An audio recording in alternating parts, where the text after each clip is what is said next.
So in this objective, we're going to look at 7.1, Introduction to Equilibrium. So the learning objective states that we should be able to explain the relationship between the occurrence of a reversible chemical or physical process and the establishment of equilibrium to experimental observations. So with equilibrium, many chemical reactions don't proceed in only one direction, from reactants to products. A lot of our reactions actually occur in both directions. So when we mention the word one direction, you will notice that a lot of the times I've either used a single arrow or a double arrow. And so a single arrow would just indicate that this can only go in one direction, from reactants to products. Now, if I use a double arrow, that means that we can go in both directions, and this actually makes it a reversible reaction, as in reactants to products and back products to reactants. So all in all, most of the observable processes that we can see are reversible. So first one, let's look at the evaporation and condensation of water.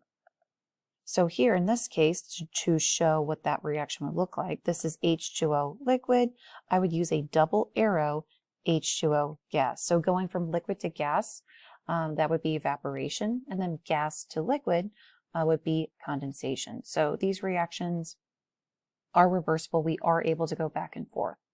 Another one would be absorption and desorption of a gas. So what that would look like is, let's look at the gas ammonia with water, and it makes ammonium and hydroxide. So using the word absorption would be talking about the gas getting in contact with water, and desorption would be the opposite way, losing the water. So going back and forth this way. This reaction, actually what's interesting about this one specifically, this would be something that we would learn in Unit 8 when we talk about bases. Ammonia acts, even though it's a gas, it does actually act like a base. And so you guys should remember from 4.8, we did talk about if it is a base, it will release hydroxides. And so you can see this hydroxide in the products. Next, another reversible reaction is the dissolution and precipitation of a solid. This is a thing that we've been talking about since Unit 3. What's interesting about solids dissolving, a lot of people think like, oh my gosh, it disappeared, it's never coming back. So if I took NaCl and I dissolved in water, the salt would disappear, but technically there's ions there. This gets thrown into a mix of both physical and chemical changes, because although we did break the chemical bond of NaCl, we can actually get it back. So here, if you let all that water evaporate out, we will be back with our precipitate NaCl, okay? But yeah, this would be a reversible reaction as well. Now, there are some other important reversible reaction processes which kind of go back to objective 4.8 when we talked about acids and bases, and 4.9, which we didn't get to, but that's totally okay, but I'll still talk about it. So 4.8 was talking about acids and bases. So here, a transfer of a proton, so P positive and proton. In this case, our proton will be H positive, or in our cases, hydronium, H3O positive, in acids and bases. And so here, this will be something that we focus a lot in Unit 8. So again, Unit 7 is setting us up for Unit 8 and Unit 9. So Unit 8 will talk about acids and bases and all of the reactions that involve that, strong acids, weak acids, whatever. And then 4.9, I'm going to put Unit 8 right here. Unit 9, we're going to look at the transfer of electrons. And electrons are going to be in redox reactions. So redox reactions are talking about reduction and oxidation reactions where electrons are being transferred. This is going to be the main focus for Unit 9. And so when we look at a transfer of electrons, that means that electricity can be produced. So that's why Unit 9 is titled Applications of Thermodynamics, and we focus a lot about batteries, how batteries work, and it's a transfer of electrons. They produce electrons, or a transfer of electrons that produces a current, okay? All right, let's turn to the next page. So reactions are going to proceed spontaneously in the direction towards equilibrium. So the word spontaneously, think of it as thermodynamically favorable. This is a word I'm going to use a lot in Unit 9, but spontaneously, it just means like there are some reactions that just happen. You don't really need a push for the reaction to happen. It will just happen on its own. Don't think so much about spontaneously as like randomly. It's more just like it's a favorable reaction, and it will just happen. So reactants and products are simultaneously present when it comes to equilibrium.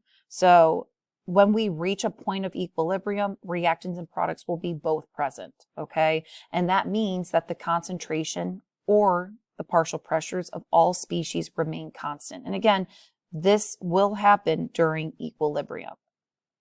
They're going to be living in a state of coexisting, you could say. So here, when we talk about equilibrium reactions, the forward and reverse processes continue to occur at equal rates. So think back to Unit 5 when we talked about kinetics. So this is resulting in no net observable change. So we will talk about outside forces disturbing equilibrium, but we'll get to that at objective 7.9. Like, oh, what happens if I add more of this or I increase the temperature? What happens? So we will talk about disruptions to equilibrium, but right now we'll just talk about if something's at equilibrium, let's just say a salt is dissolved. Here, it's just coexisting both ions and sometimes the solid if the solid's present at the bottom. So graphs of concentration, partial pressure, or rates of reaction versus time for simple chemical reactions can be used to understand the establishment of chemical equilibrium. And so I have some graphs that will help us understand that concept. So looking at the graph on the left, I'm going to zoom in on it. You can tell which lines are the reactants and which line would be the or I guess in this case, there's more than one, but you can tell which lines would be reactants versus products. So here I can see these two right here are reactants. And the reason for it, look at my axis. My axis says concentration. So at time 0, I have concentration present for green and red, which green and red is sulfur dioxide and oxygen gas. So these tell me these are reactants. So I'm going to write that down, SO2 plus oxygen. Then I can tell that the yellow line is going to be a product because at time 0, nothing is present in concentration for this species. So this is SO3. And then we got a balance, of course, okay? So looking at this, all right, we can see, based off the information given above, at what point do the concentrations of these species stay constant?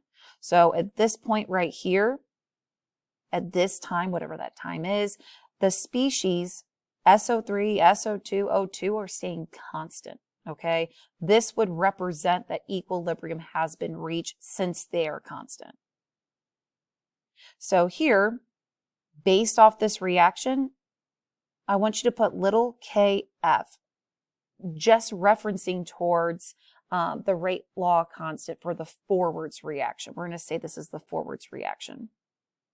So here, if I took the rate law for the forwards reaction, this is little kf, and going based off what we learned in kinetics, looking at the reactants and the stoichiometric coefficients, this would be SO2 squared oxygen to the power of 1.